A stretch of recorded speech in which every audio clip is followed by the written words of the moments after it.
In 1856, there was a book published, and the author was more than likely a woman, but it was anonymous because women didn't publish things.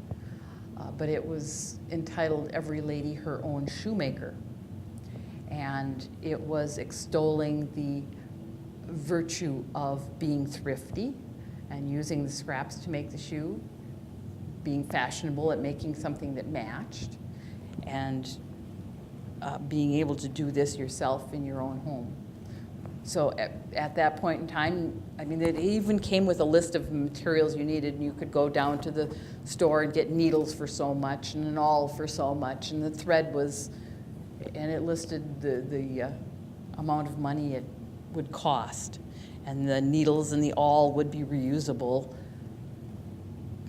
And if you had to go to the shoemaker to get the shoe soled, that was an option also, but the upper part of the shoe was all done by hand with this treadle sewing machine.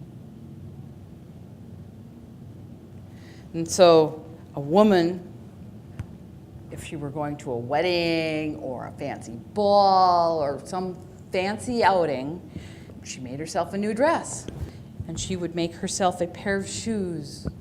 Now, they're flimsy. There's not much to them. The soles they're nice for dancing, but they don't last very long. This is leather on the toe and the heel. It's leather on the sole, but this was all stitched together with a treadle sewing machine.